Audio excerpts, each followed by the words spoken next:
kenapa Mas Arief pengen punya international exposure? Kenapa itu penting kira-kira? Dibanggakan boleh, tapi yang menjadi penting bagi saya adalah bagaimana tanggung jawab sebagai mahasiswa yang sudah mendapatkan privilege international exposure itu.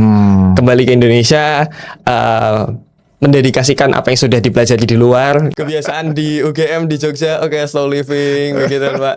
Ternyata di sana beneran harus kita yang mengejar gitu. Dan ternyata mengejarnya itu bukan jalan cepat, tapi begitu langsung lari gitu. Mereka menerapkan 5-minute rules, jadi kita harus 5-minute rules. Ya, harus datang ke lokasi, ke tempat appointment yang sudah dijanjikan pada jam tertentu tuh 5 menit sebelum. Oh, 5 menit sebelum. Iya, itu. Bukan 30 menit setelahnya. Itu kejadiannya di Indonesia sebenarnya. Polite deal. Jadi rusa yang sopan. Iya. Jadi begitu kita nunduk gini kan, orang Jepang biasa nunduk gitu, Pak. Rusa juga ikut nunduk. Oh gitu. Iya, jadi kita nunduk, saya nunduk, kita terus ya udah dimain-mainin sama orang-orang, kita nunduk lagi, terus saya nunduk.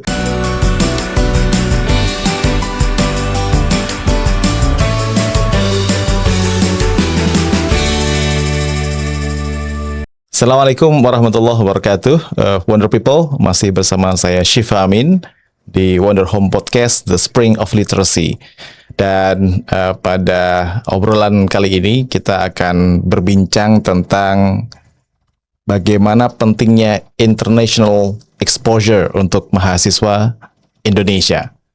Hari-hari ini kita dipenuhi informasinya dengan ada mahasiswa awardee LBDP yang di luar negeri mendapatkan international exposure tapi nggak mau balik lagi ke Indonesia, bahkan anaknya menjadi warga negara luar negeri begitu, dan dia bangga dengan itu, yang kemudian menjadi heboh dan orang-orang mempertanyakan di mana nasionalismenya gitu.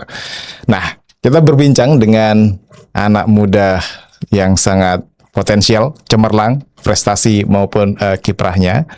Dan nanti akan cerita bagaimana pengalaman-pengalamannya sebagai mahasiswa Indonesia yang melakukan perjalanan ke luar negeri, ada workshop, ada training, banyak pelajaran yang ada di sana, dan kira-kira apa pelajaran yang dapat diambil dari international exposure semacam itu.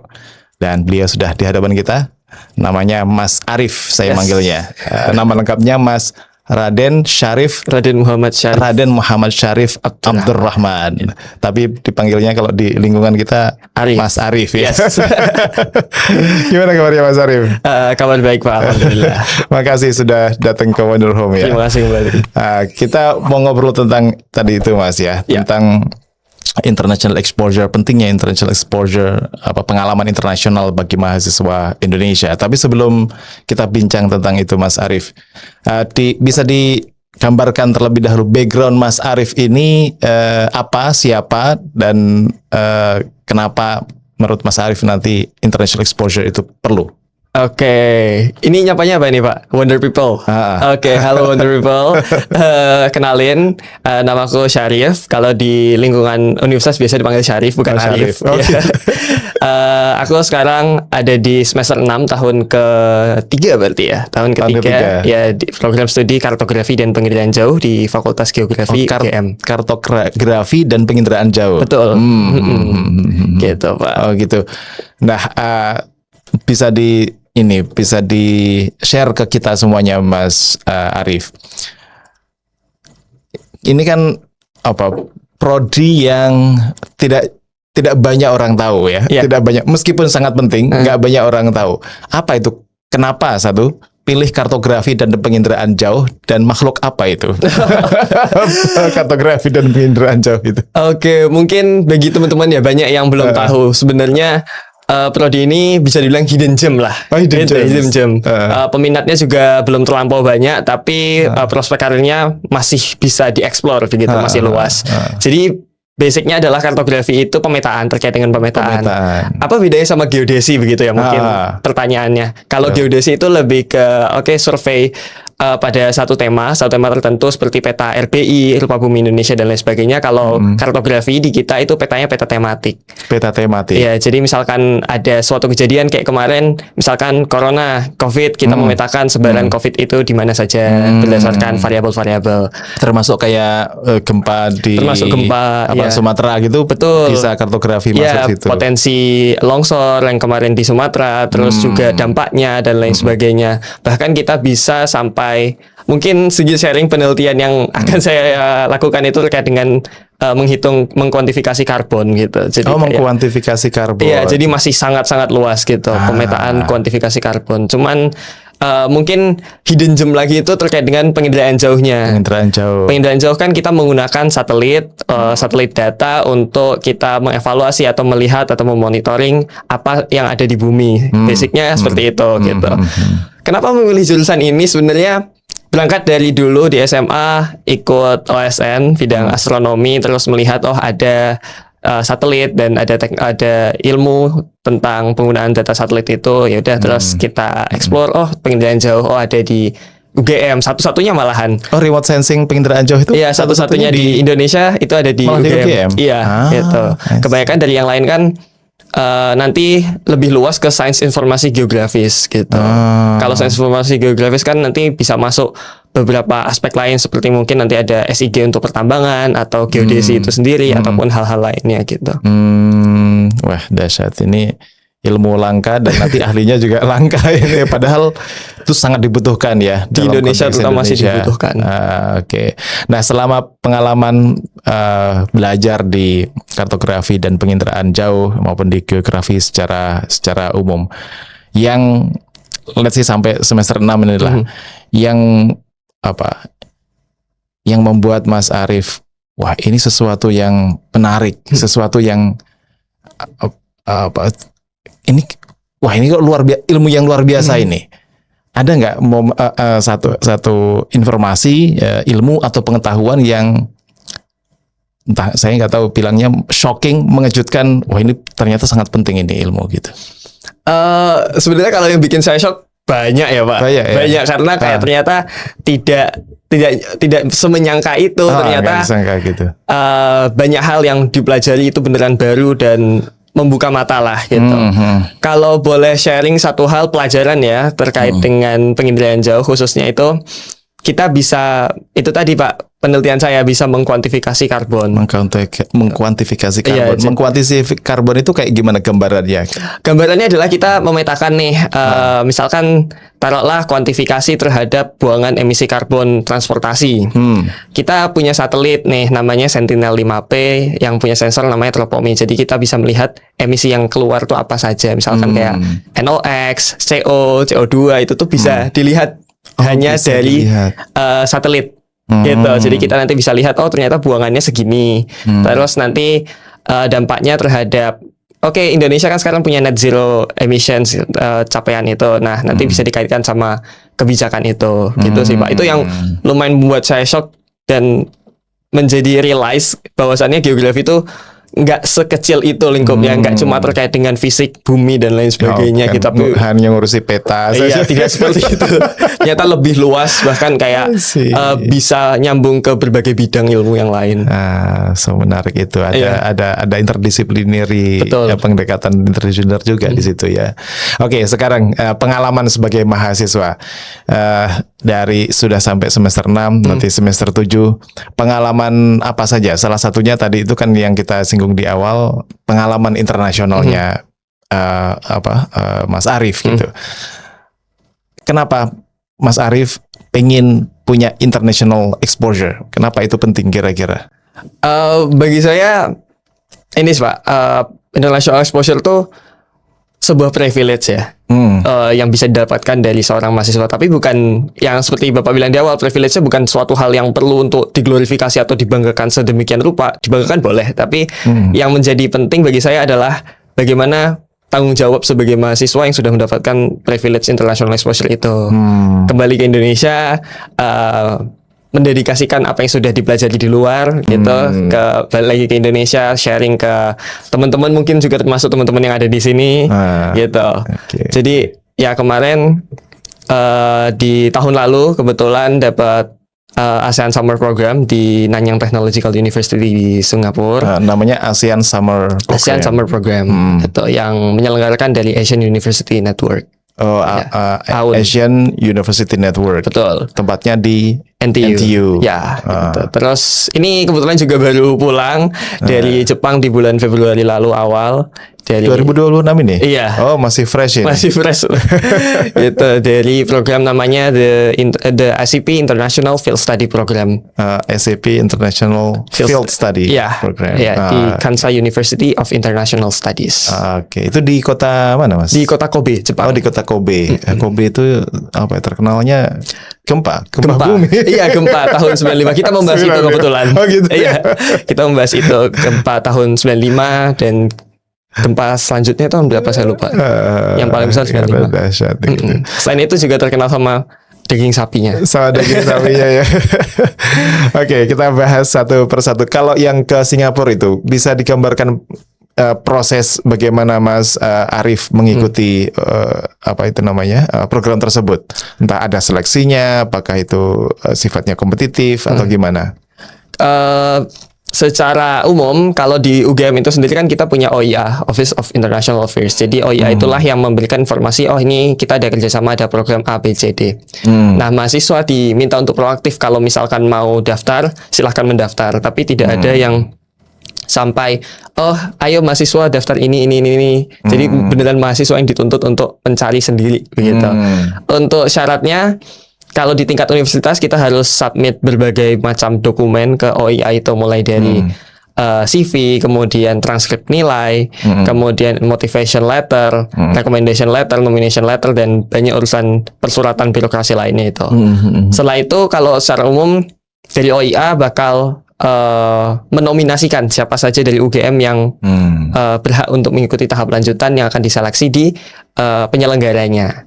Begitu. Nah, untuk ke penyelenggaranya itu balik lagi nanti mungkin ada interview atau ada seleksi dokumen saja ataupun ada tahap-tahap lainnya.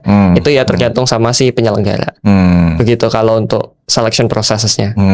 Selection prosesnya kayak gitu. Kalau setelah ya lulus ya, terseleksi gitu Mas Arif.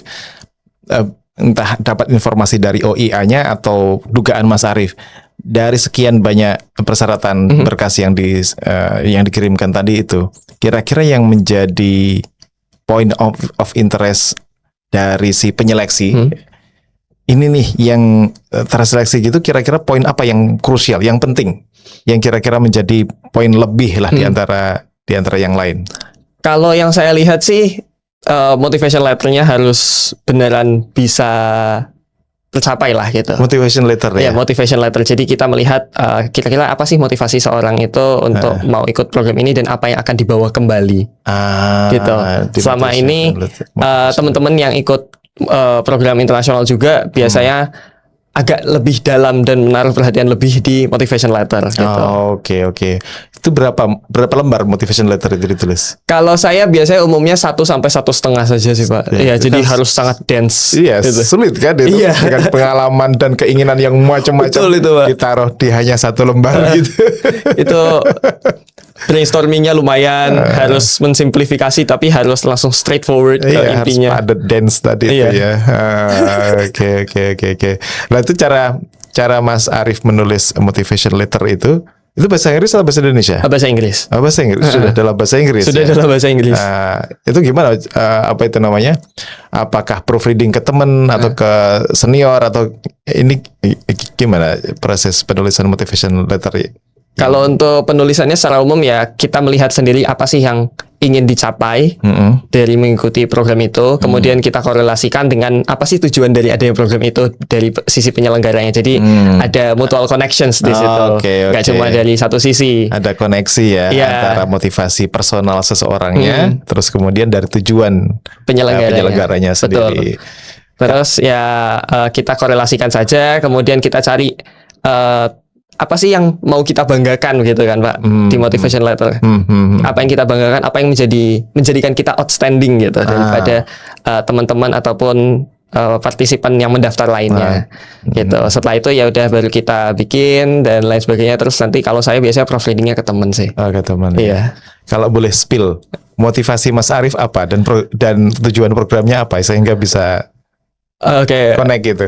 Kalau terakhir aja Pak yang kemarin ke Jepang itu tema yang akan diangkat itu tentang safety management and culture. Safety management and culture. Oke. Di sana sudah di breakdown bahwasannya ada programnya, lecture-nya A, B, C, D gitu. Saya melihat opportunity saya di sana terkait dengan disaster management. Disaster management. Ya, kebencanaan. Jadi kebetulan kemarin juga ada kejadian bencana di Sumatera.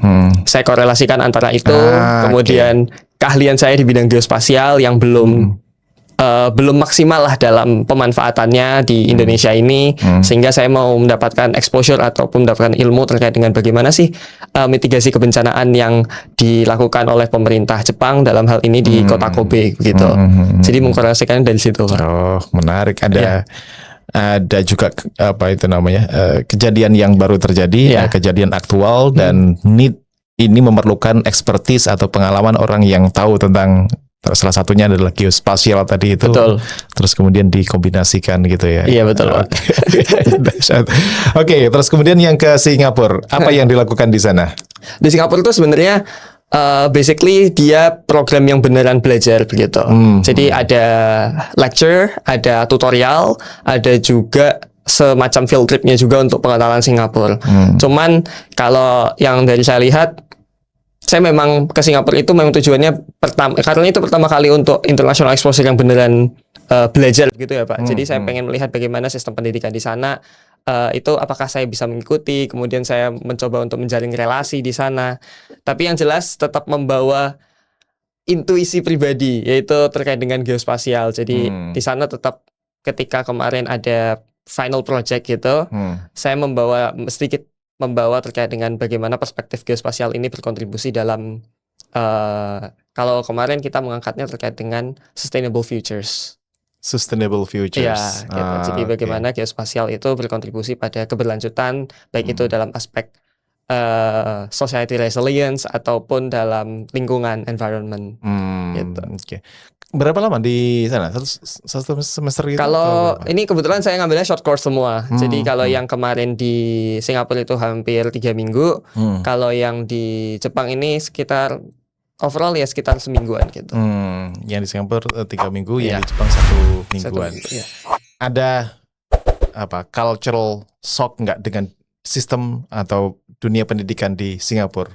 Bedanya dengan di Indonesia? Kalau culture shock pasti ada ya Pak ya. Pasti ada. Yang paling kerasa mungkin juga sudah banyak orang tahu itu adalah terkait dengan pace ataupun ritme belajarnya. Ritme belajar. Iya. Nggak slow living di sana. Tidak slow living. Kebiasaan di UGM di Jogja slow living begitu Pak. Ternyata di sana beneran harus kita yang mengejar gitu. Dan ternyata mengejarnya itu bukan jalan cepat tapi begitu langsung lari gitu. Jadi kayak agak shock juga di awal. Terus juga sangat kompetitif. Sangat kompetitif. Kalau di Singapura tuh begitu kelihatan ketika kemarin kita ada quiz gitu kan, asesmennya salah satunya quiz. Kita berlomba-lomba beneran kayak ini tuh bagaimana cara menjawabnya dan ya jawaban yang benar itu seperti apa begitu. Kita juga ada essays, menulis refleksi begitu kan Pak. Jadi ya lumayan ada sedikit perbedaan itu yang gitu ya. Yang paling shocking itu sih ritme dan pace belajarnya. Ritme dan pace belajar ya. Betul. Oke.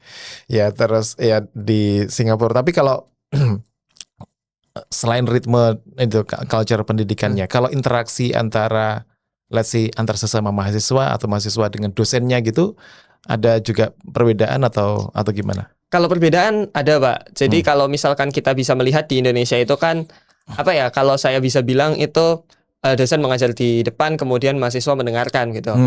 Konteksnya mungkin lebih banyak ke satu arah. Jadi dosen memberikan informasi ke mahasiswanya. Cuman kalau kemarin di Singapura yang void lah gitu ya Pak. Itu tuh kita punya round table. Jadi satu round table tuh diisi misalkan kayak 3 atau 4 sampai 5 orang. Dan dosen itu tuh keliling, jadi nggak di satu tempat saja, keliling menjelaskan, dan kalau misalkan ada diskusi ya silahkan langsung ditanyakan saja begitu tanpa harus kayak kalau di Indonesia kadang-kadang saya melihat masih ada rasa takut nih dari mahasiswanya gitu. Ke dosennya. Iya, untuk bertanya. Tapi ternyata begitu saya di sana, kok mahasiswanya sangat aktif. Dosen menjelaskan sedikit, langsung tanya. Jadi diskusinya sangat-sangat aktif di sana. Hidup gitu ya. Iya, sangat hidup. Jadi kayak itu sedikit membuat saya shock gitu. Ya, bagus, pengalaman yang bagus itu ya. Oke, itu di Singapura. Kalau itu di ruang kelasnya. Kalau di field tripnya ke mana saja, Mas? Kalau yang di Singapura, kalau di Singapura kita keliling kota sih, Pak. Jadi ya ke tourist attraction gitu-gitu. Ke tourist attraction. Iya, biasa sih, Pak. Saya kira ke apa tadi itu ada yang relate dengan geospasialnya mereka apa? Sebenarnya atau apa, kalau gitu. dalam konteks pembelajarannya ada gitu. Ada. Jadi kita ke namanya itu Sungai Buloh Mangrove. Sungai Buloh Mangrove. Iya. Di sana terkait dengan konservasi mangrove gitu. Jadi kita melihat bagaimana mangrove itu berkontribusi ke itu tadi tema kita kan sustainable futures gitu. Jadi bagaimana korelasinya antara mangrove dengan ketahanan si Singapura itu sendiri untuk mencegah kenaikan air laut, sea level rise. Terus juga bagaimana si mangrove itu berkontribusi dalam menyimpan cadangan karbon dan lain sebagainya begitu sih, Pak. Iya, soalnya Singapura kan nggak punya daratan, harus jaga daratannya. Daratannya sangat sempit gitu, ujung ke ujung saja 2 jam doang, Pak. Beli pasir dari Batam, dari Betul, kemudian mereka reklamasi. Oke, itu dari apa itu namanya? Dari Singapura. Kalau pelajaran penting yang diambil oleh Mas Arif selama belajar di sana, keliling di kota-kota daerah-daerah di Singapura itu apa kira-kira yang oleh-oleh pengetahuan atau oleh-oleh pengalamannya apa? Kalau secara pribadi yang sangat affected ya ke dalam diri sendiri adalah terkait dengan manajemen waktu. Manajemen waktu. Iya, karena let's say kita sudah punya timetable, kita mau ngapain-ngapain aja, ternyata di Singapura itu lebih terstruktur, lebih sistematis lah. Ketika ada satu A, ya udah kerjain A. Jadi tidak kalau di Indonesia mahasiswa somehow masih merasa dia bisa menghandle banyak multitasking. Iya, ternyata di sana ketika saya mencoba untuk multitasking, seperti diprotes sama teman-teman, nggak bisa Syarif, you have to done the first work first. Jadi kayak harus nyelesain satu pekerjaan dulu, baru pekerjaan yang lain. Jadi tidak dikerjakan secara bersamaan gitu, harus satu-satu selesai gitu. Sampai selesai gitu. Itu yang saya benar-benar itu masuk ke dalam diri saya lah gitu. Gitu. Iya, kayak siapa tuh dulu? Tantowi Yahya itu mantan dubes di Selandia Baru. Tapi lulusan kepariwisataan di Yogyakarta kalau nggak salah. Ini dari misalnya resepsionis di hotel saja. Kalau di luar itu resepsionis itu ya ngurusin itu saja, ngurusin customer yang nelpon gitu misalnya. Di sini bisa nelpon nerima telepon sambil ngoprek-ngoprek apa gitu komputer gitu. Itu sih jadi ya. Gitu ya, multitasking itu not recommended lah gitu di sana. Di sana tidak recommended. Get it done. Dengan satu pekerjaan tertentu baru kemudian moving ke pekerjaan selanjutnya. Betul, Pak. Oke, dahsyat. Itu terbawa juga setelah kembali dari Singapura. Alhamdulillahnya kebawa. Kalau saya melihat dari sisi positifnya, Pak, itu kebawa. Jadi banyak hal yang saya kerjakan satu-satu dulu, selesai baru nanti fokus ke yang lain supaya fokusnya juga nggak terbagi gitu. Oke, itu yang Singapura ya. Terus kemudian setelah Singapura tahun 2025 kan kembali ke kampus dengan rutinitas di kampus lagi, kan aktivitas yang ada di sana. Ketika melihat situasi atau yang tadi itu proses belajar mengajar di Indonesia yang berbeda dengan Singapura, ada nggak keinginan gitu pengen menerapkan sedikit-sedikit dari apa yang ada di Singapura gitu? Kalau keinginan tentu pengen ya, Pak ya, karena saya melihat bicara data, Singapura kan memiliki indeks pendidikan yang lebih tinggi daripada Indonesia, sehingga ketika ada suatu hal baik dari sana bisa saya transformasikan ke Indonesia, ke kulturnya Indonesia, itu akan menjadi lebih baik gitu kan, Pak. Kalau dari saya yang sudah saya terapkan sih, saya pengen banyak diskusi sih, Pak. Jadi kalau sebelumnya diskusinya, tapi sekarang masih terbatas. Banyak diskusi sama dosen setelah jam kelas selesai. Tapi yang saya terapkan saat ini itu diskusi ke teman-teman. Jadi kayak kalau misalkan saya nggak tahu, saya langsung nanya ke teman ini maksudnya apa gitu. Kalau sebelum-sebelumnya kayak, aduh takut nih ngomong sama teman gitu, takut dikira kok kayak nggak dengerin ya di kelas tadi gitu. Banyak overthinking dulu. Iya, banyak overthinking dulu. Sekarang ya menjadi lebih bodoh amat karena itu karena tujuan pendidikan kan mencerdaskan kehidupan bangsa ya, Pak ya. Iya, jadi kayak ya harus menyadari bahwasannya ketika kita mendapatkan privilege sebagai mahasiswa untuk belajar, ya itu harus benar-benar dimanfaatkan. Ketika nggak tahu, tanya gitu kepada orang yang tahu, atau enggak setidaknya ada diskusi yang muncul. Apapun lah yang dia punya persepsi apapun, yang Betul. penting ya ilmunya yang kita Iya, yang penting ilmunya. Gitu.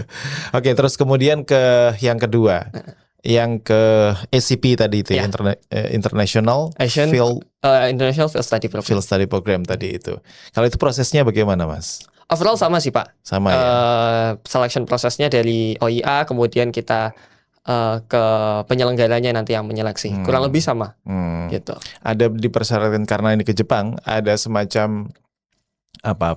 Sebelum berangkat itu ada orientasi bahasa Jepang dulu gitu atau enggak? Ada namanya pre-departure briefing. Jadi kayak kita dijelaskan kultur di Jepang itu bagaimana gitu.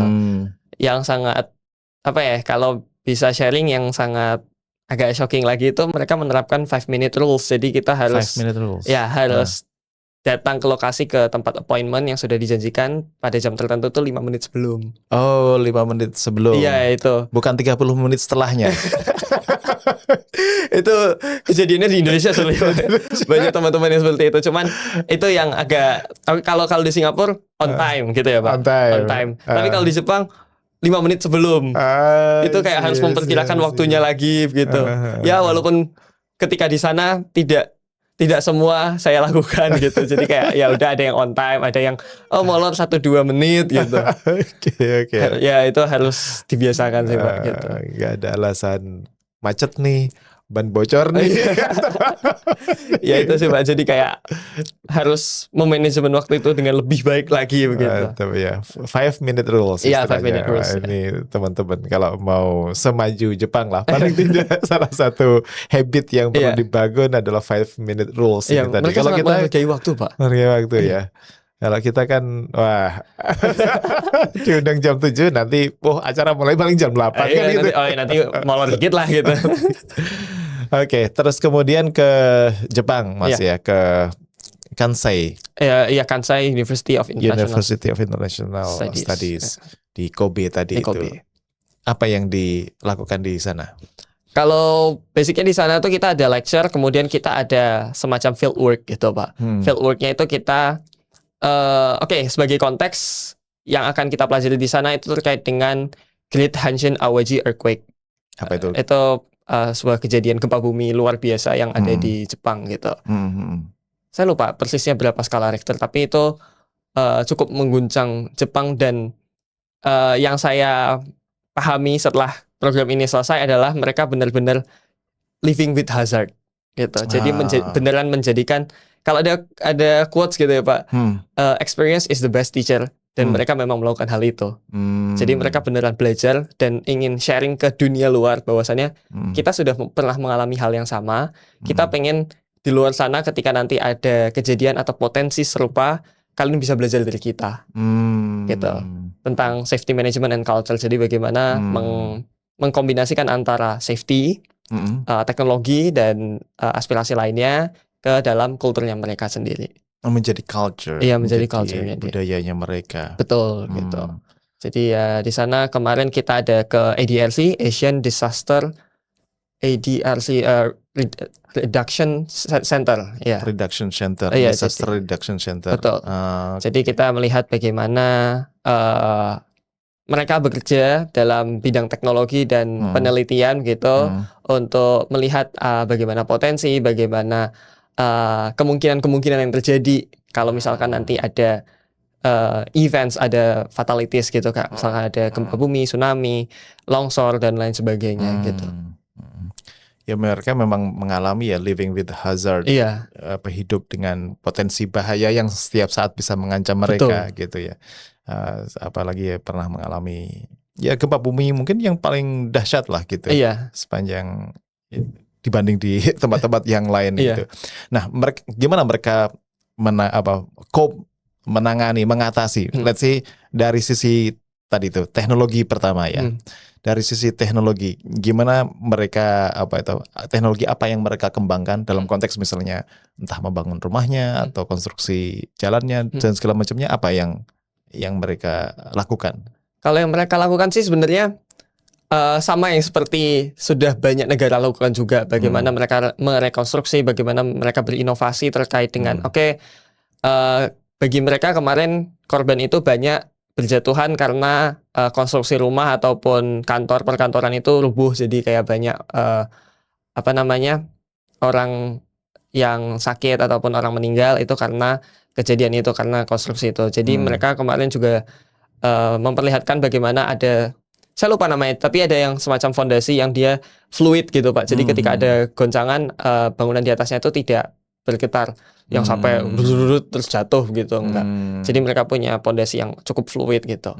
Selain itu pemanfaatan teknologi, kalau di bidang saya, bidang geospasial itu beneran diterapkan gitu Pak. Jadi menggunakan remote sensing itu mereka melihat apakah ada kemungkinan, karena kan kalau remote sensing tidak hanya bicara terkait dengan earthquake, tsunami, landslide dan lain sebagainya, tidak hanya bicara tentang bencana, tapi juga bagaimana prediksi begitu, termasuk juga prediksi misalkan iklim lah yang paling gampang gitu. Mereka di sana memang mendeliver bagaimana nowcast dan forecast iklim gitu. Jadi kayak kemarin tiba-tiba di sana ada anginnya lumayan kencang Pak, sekitar 20 km per jam tuh ada. Wow. Jadi anginnya lumayan menusuk. Nah mereka punya announcement lah, mereka memberitahu ke warganya bahwasannya ada early warning system, ada gitu ya. IWS-nya ada gitu. Mereka juga menerapkan ICT ya, dan lain sebagainya begitu sih Pak. Jadi memang teknologi yang diafirmasikan, dikombinasikan ke dalam kultur, dan setiap kalau bahasa berlebihannya di setiap helaan nafasnya si masyarakatnya ini. Di setiap helaan nafas ya, itu kayak puisi, kayak lirik lagu jadinya. Gitu. Tapi memang begitu kenyataannya ya. Mereka beneran, yang masih saya amazed tuh ya itu Pak, mereka tuh sangat bisa living with hazard. Beneran menerapkan itu gitu loh. Mereka cerita nggak bagaimana menjadikan awareness, kewaspadaan, kesadaran tentang hazard itu dalam kehidupan sehari-hari mereka, dalam konteks culture tadi itu, dalam konteks budaya itu. Proses apa yang mereka lalui, yang mereka lakukan gitu, agar kesadaran itu tadi itu satu tersistem secara teknologi bisa diantisipasi, tapi kemudian secara budaya menjadi bagian dari keseharian masyarakat gitu. Kesadaran itu terus kemudian proses antisipasinya. Kalau yang saya lihat sih, mereka membangun awareness itu dari kecil Pak. Dari kemarin itu bahkan banyak beberapa sekolah, anak-anak SD ya kemungkinan, itu tuh mereka berkunjung ke satu museum. Jadi kita kemarin ke museum, kemudian juga ada siswa SD-nya itu. Jadi di museum itu memang dikenalkan apa saja yang sudah terjadi di masa lampau. Mereka sampai bisa merasakan bagaimana gempa, terus juga histerisnya masyarakat ketika itu terjadi, terus bagaimana mereka membangun ulang kota, sampai bagaimana mereka menanggulangi kalau misalkan nanti ada lagi seperti itu kejadiannya. Jadi memang dari kecil sudah ditanamkan gitu. Dan mereka fun fact-nya, mereka punya kayak satu flyer ataupun satu buku kecil gitu, buku saku gitu, yang itu harus diperbarui kalau nggak salah setiap bulan gitu, untuk mereka lihat kesiapan mereka gitu. Jadi kesiapan itu memang dilakukan terus setiap bulannya. Misalkan mereka tinggal di rumah, nanti mereka evacuation route-nya kayak gini. Kemudian kalau misalkan di sistem pendidikannya itu tadi, mereka mengunjungi museum itu terus merasakan. Kita di sana juga merasakan Pak, simulasi gitu. Itu kayak 3D atau 4D ini gitu. Iya, artinya bisa merasakan ini ya. Merasakan goncangan itu juga bisa dirasakan bagaimana. Nggak hanya film yang kita tonton gitu, tapi dirasakan juga Pak. Jadi kayak itu yang buat saya amazed, bahwasannya mereka beneran ingin memberikan experience mereka kepada dunia luar, bahwasannya ini itu pernah terjadi dan mereka merekonstruksi ulang kejadian itu, dan mereka pengen dunia luar itu tidak terjadi hal yang sama gitu. Ya itu sih Pak, kayak kita masuk ke dalam satu studio terus kita melihat bangunan-bangunan dalam film itu tuh runtuh, tapi kita juga merasakan getarannya, screaming orang-orang, teriakan orang-orang. Itu tuh beneran kayak, wah, itu yang mengerikan lah menurut saya. Look real gitu ya. Terus mereka experience-nya dapat. Experience dapat sekali, Pak. Terus kita diajak masuk ke sebuah lorong gitu ya, Pak. Lorong itu tuh kayak beneran mereka mereplikasi, oh ini loh kejadian setelah gempa. Evakuasinya. Iya, gitu. Jadi kondisi setelah gempa seperti ini, kemudian ada proses evakuasinya seperti ini gitu. Jadi mereka beneran ada satu lorong itu, Pak, yang saya miss tuh ada rel MRT, itu rel beneran mereka pasang di atas dan bentuknya udah nggak karuan, itu udah patah dan lain sebagainya. Mereka beneran memperlihatkan bahwasannya ini loh efek dari gempa bumi itu, segitu dahsyatnya gitu. Jadi kita masuk lorong beneran merasakan, oh seperti ini ya gitu. Kejadian saat itu. I see. Gitu ya, memang ditanamkan dari kecil. Simulasinya, terus kemudian di museumnya juga tadi seperti real life experience gitu ketika kejadian itu. Dan termasuk di dalamnya ya agar orang aware dan kemudian antisipasi kalau kejadian betul, simulasinya kayak gini nih. Betul. Jadi sudah otomatis saja responnya gitu. Responnya otomatis. Kalau terjadi hal itu. Saya tadi baru buka. Kayak kalau nggak salah di Kobe itu juga ada nuklir ya, uji coba nuklir. Itu aware nggak? Saya kemarin tidak mendapatkan informasi itu sih, Pak. Cuman saya pernah mendapat informasi juga bahwasannya ada semacam uji coba atau reaktor gitu ya, saya lupa. Cuman kemarin tidak membahas ke arah sana gitu. Ke arah sana ya. Ya, membahas terkait dengan bencana earthquake itu. Oke. Dahsyat sih ya, apa itu namanya? Ya tadi international exposure, terus kemudian mendapatkan gambaran kalau dalam konteks Jogja itu kan sangat relate juga, earthquake kan kita berkali-kali gitu juga. Bahkan bulan lalu saja, beberapa bulan yang lalu, Januari Februari, kita merasakan gempa ya. Betul, berturut-turut itu.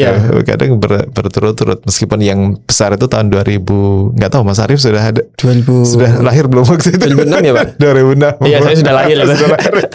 Masih cimit-cimit tapi. Oke, selain program 3 minggu itu, selain yang tadi itu berkaitan dengan disaster management, disaster studies gitu, ada hal lain apa yang dilihat, dialami selama berada di Jepang itu, Mas Arief? Kultur sih, Pak. Memang culture experience-nya memang beda ya. Kalau misalkan di Indonesia dan Singapura kayak masih relatif sama. Masih agak nuansa Melayunya ada, sama Melayunya. Kemudian coba dibawa ke Jepang, wah ternyata sangat-sangat berbeda begitu. Bahkan untuk sekedar kebutuhan pribadi saja mencari makanan halal, ya itu lumayan susah gitu. Karena tidak ada, kita pakai aplikasi untuk lihat ingredients-nya. Tapi tidak semua toko kita masukin itu tuh punya label halal. Jadi kita memang harus menanyakan ini bagaimana halalnya, apakah mereka mengandung babi atau apa dan lain sebagainya. Itu memang kulturnya kan memang berbeda ya, Pak. Jadi harus ada shifting di sana. Apalagi bahasanya kan nggak langsung bisa dibaca. Iya, bahasanya. Jadi saya sama di sana kayak mau belajar bahasa Jepang pun kayak aduh gimana ya gitu. Jadi saya komunikasi di sana ketika orang Jepang yang saya tanya nggak tahu, ya udah translate langsung sumimasen. Saya cuma bisa beberapa kosakata. Sumimasen tuh kayak permisi gitu kan. Sumimasen, saya langsung nyodorin HP yang sudah ditranslate. Gitu. Biasanya gitu, sumimasen. Terus kayak oh ya, terus dia ngetik gitu. Terus kasih ke saya, oh ya gitu. Gitu. Komunikasinya seperti itu. Lost in translation. Agak aneh tapi ya itu nyata gitu, Pak. Tapi it works ya. Masih meski ya ada. Mereka juga memahami hal itu kok. Karena kan bukan English speaking country dan secara skrip hurufnya pun juga beda. Kanjinya hata hiragana, katagananya kan susah dipelajari dalam waktu yang singkat itu. Kita cuma diajari pas briefing itu kayak beberapa kosakata ringan lah, misalkan kayak selamat pagi, konnichiwa. Iya, terus misalkan terima kasih gitu, arigatou gozaimasu gitu. Cuma gitu-gitu sih, Pak. Kan di sana nggak hanya di Kobe kan? Tadi cerita ke Osaka juga, ke Kyoto sama Nara. Ada nggak di antara satu kota dengan kota yang lain itu perbedaan secara entah budaya, entah etiket gitu, apa kekhasan dari masing-masing? Kalau masing-masing sih sebenarnya sama seperti kita melihat bedanya misalkan Jogja, Bandung, Jakarta, Semarang, Surabaya punya keunikannya sendiri. Ya, keunikannya sendiri. Kalau misalkan di Kobe itu lokasi geografisnya lumayan unik sih Pak. Kalau kita bicara geografis, jadi kota itu berada di dalam Teluk Osaka, tapi mereka dibentengi langsung juga sama pegunungan. Gitu. Terus ya di sana kalau saya merasa Kobe itu kalau misal kita sandingkan dengan kota di Indonesia, saya merasa itu seperti Solo. Seperti Solo. Kota tidak terlalu besar. Lebih slow living daripada kota lainnya. Oke. Terus juga kulturnya dapat, kemudian banyak universitas juga di sana. Ya, saya melihatnya itu sebagai Solo gitu, Pak. Solonya Jepang gitu. Solonya Jepang ya. Ya, kalau misal kita ke Osaka itu kan lebih ke arah banyak tourist attraction-nya. Yang terkenal kan itu Pak, Glicomen, kalau Bapak tahu. Glicomen. Yang poster orang lari yang begini. Iya. Itu kan di Osaka, itu di Dotonbori. Di Dotonnya itu ya kelihatan ya. Nah, itu memang tourist attraction di sana. Jadi di sana lebih bisa, kalau bicara bahasa Inggris gitu, mereka lebih bisa mengerti. Oh, lebih banyak yang bisa ngerti. Kalau Kyoto sih kita ke sana ke apa ya namanya, kayak tempelnya gitu Pak. Kita melihat bagaimana budaya mereka di sana. Kemudian ya belajar banyak terkait dengan budaya, kemudian kultur di sana.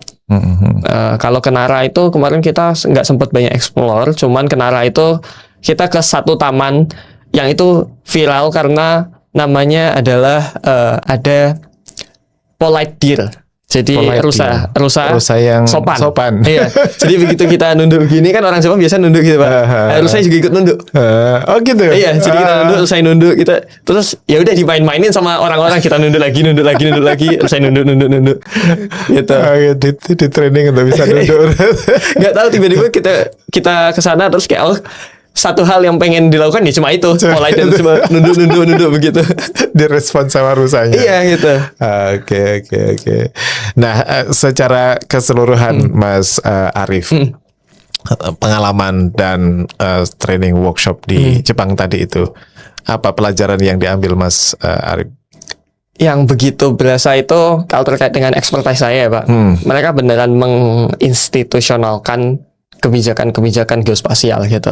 Jadi kayak mereka punya teknologi ini, hasilnya ini, ya udah mereka based on data, mereka menginformasikan ke publik, ke masyarakatnya, terus juga mereka mentransformasi hal-hal seperti itu ke dalam kebijakannya. Kemarin kita sempat ke namanya Disaster Management Bureau gitu. Jadi Biro Manajemen Kebencanaannya.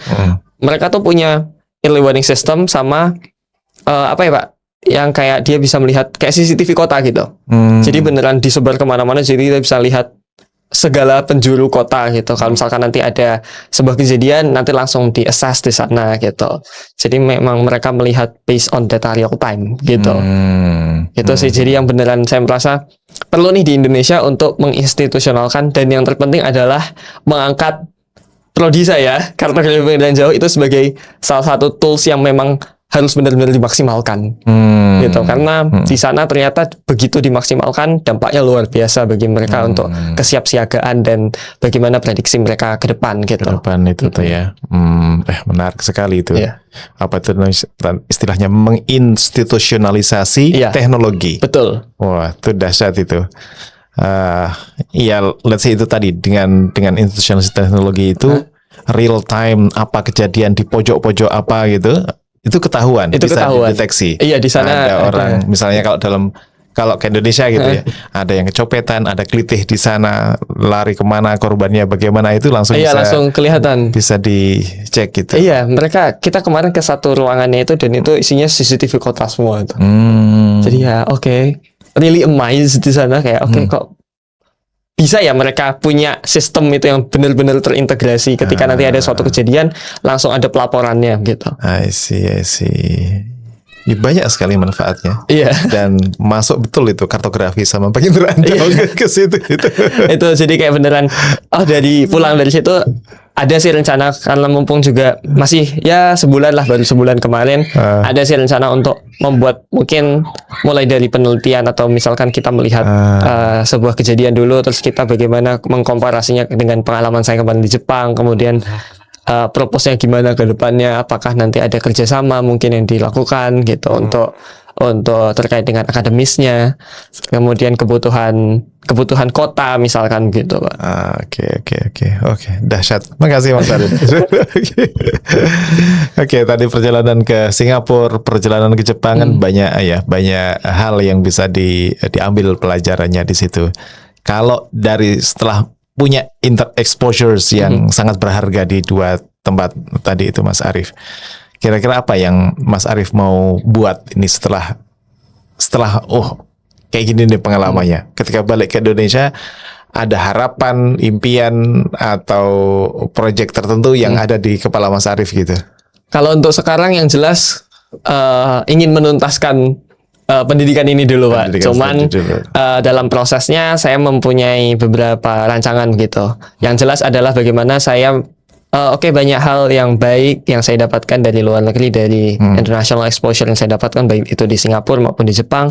Saya ingin coba menerapkan itu ke lingkungan terdalam saya dulu, inner circle gitu. Jadi misal ke teman-teman dulu, bagaimana saya membangun diskusi akademis terutama yang lebih terbuka gitu, yang tidak menggunakan feelings kalau misalkan di debat gitu. Terus juga sedikit banyak diskusi. Kemarin sudah sempat ngobrol-ngobrol sama dosen, Pak, saya tuh kemarin habis dari sini melihat gini. Bisa nggak sih Pak kita misalkan propose suatu penelitian terkait dengan hal ini juga gitu. Jadi saya sih melihat ketika balik, seperti yang saya bilang di awal tadi, Pak, privilege itu bukan suatu hal yang perlu diglorifikasi atau dibanggakan sedemikian rupa, tapi yang terpenting itu adalah bagaimana tanggung jawab balik ke Indonesia gitu. Tanggung jawab balik ke Indonesia. Iya, karena itulah bentuk pengabdian dan bentuk nasionalisme diri kita sendiri kan, Pak. Gitu. Jadi mulai dari situ, saya belajar banyak. Hal yang paling dekat dengan saya kan terkait dengan pendidikan begitu. Jadi bagaimana saya juga sharing ke teman-teman gitu terkait dengan pengalaman saya, dan bagaimana teman-teman yang lain tuh juga ternyata bisa loh mendapatkan international exposure yang sama atau bahkan lebih dari saya. Terus mereka kembali lagi ke Indonesia mengembangkan apapun yang ada di Indonesia gitu. Kalau yang mereka let's say kan mungkin agak saya miss tadi. Ketika ke Singapura, ke Jepang itu biayanya ditanggung oleh penyelenggara atau full dari mahasiswanya? Kalau misalkan di labelnya itu adalah fully funded. Fully funded. Ya, cuman fully funded itu kan ada beberapa yang di cover, ada yang enggak. Yang paling tidak di cover itu adalah personal expenses-nya. Personal expenses. Ya, jadi kayak kebutuhan pribadi di sana, misalkan kayak mau jajan, mau makan, itu uncovered gitu. Cuman yang jelas pendidikan di sana, tuitions-nya, kemudian dorm ataupun penginapannya, mereka sudah mengakomodir. Fully covered. Fully covered. Jadi sebenarnya kan itu ya Pak yang lumayan itu besar. Itu yang mahal. Iya. Jadi itu alhamdulillah sudah di cover semua gitu. Termasuk juga field trip. Itu juga udah di cover gitu. Dahsyat itu pengalaman, dapat pengalaman pelajaran yang banyak dan kemudian expensesnya juga fully funded. Hanya kalau urusan pribadi kan pintar-pintar kita pintar-pintar ngatur gitu. Iya. Apalagi beda kan mata uangnya, Pak. Kursnya juga sedang bergejolak begitu kan. Jadi pintar-pintar ngatur. Iya, nggak ada alasan sebenarnya saya nggak punya uang untuk mengikuti program itu gitu. Ya uang mungkin sekarang ditabung untuk personal expenses saja, untuk pengeluaran yang sifatnya pribadi. Tapi let's say kalau ada yang punya pikiran, saya kayaknya juga untuk personal expenses-nya cukup besar buat saya. Saya memilih untuk tidak berkesempatan ke luar negeri. Ada ruang atau kemungkinan peluang buat mahasiswa yang tidak bisa keluar negeri untuk juga punya exposure yang kurang lebih mirip nggak? Sebenarnya kalau kita bicara kesempatan, pasti banyak kesempatan, dan kita bisa menafsirkan international exposure itu ke dalam berbagai perspektif kan, Pak.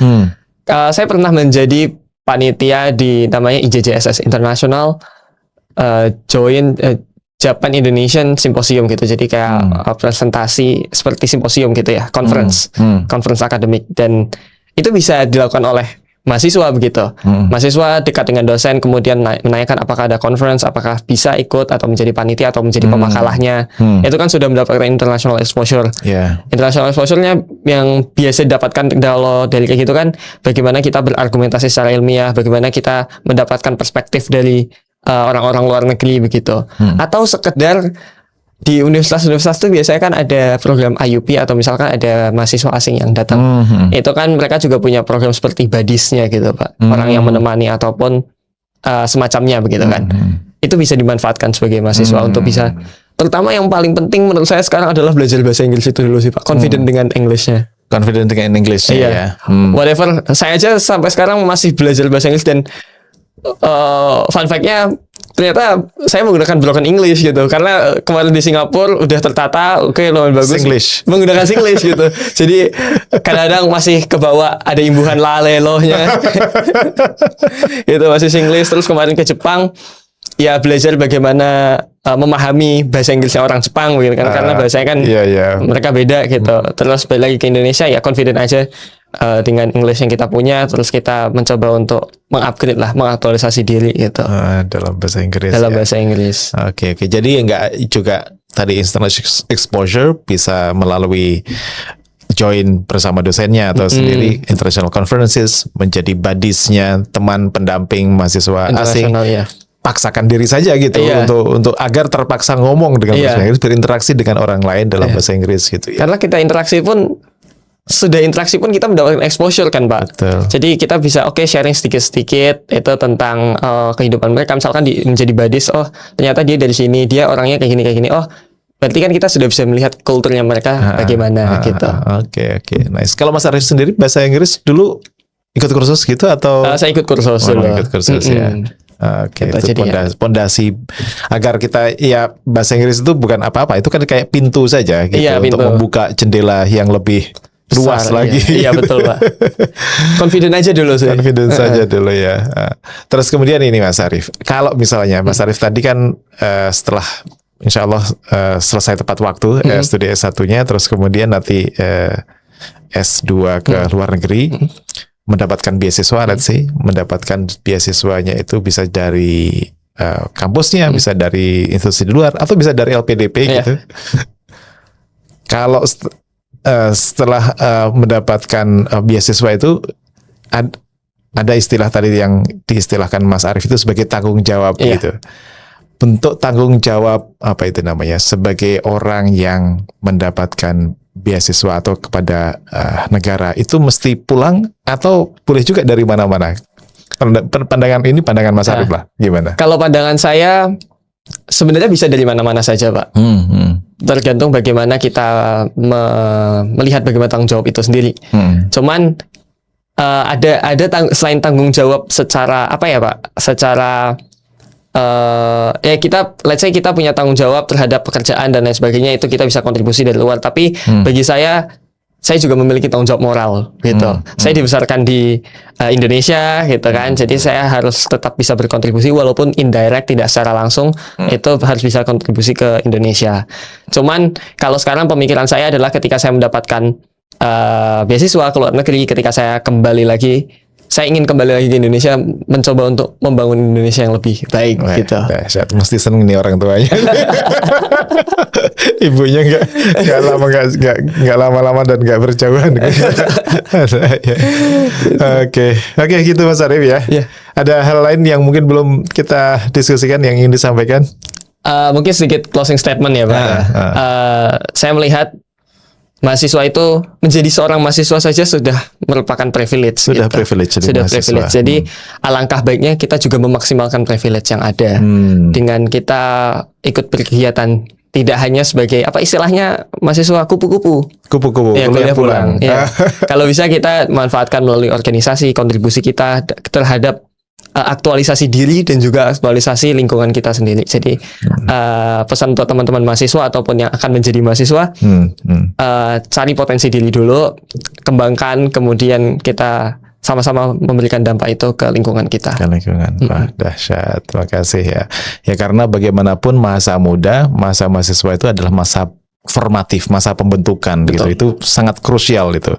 Maka maksimalkan potensinya, belajar sebanyak-banyaknya dari kuliah, dari di bangku kuliahnya kah, di lingkungannya kah, termasuk di dalamnya tadi international exposure itu jadi pengalaman dan pengetahuan yang sangat kaya untuk kemudian nanti memberi dampak gitu Mas Arief kira-kira ya. Iya. Wah, dahsyat. Makasih Mas Arief. Terima kasih kembali Pak. Jangan kapok nanti berbagi. Tidak akan kapok sini. Demikian obrolan kita hari ini. Insya Allah bermanfaat. Sampai ketemu di kesempatan berikutnya. Assalamualaikum warahmatullahi wabarakatuh.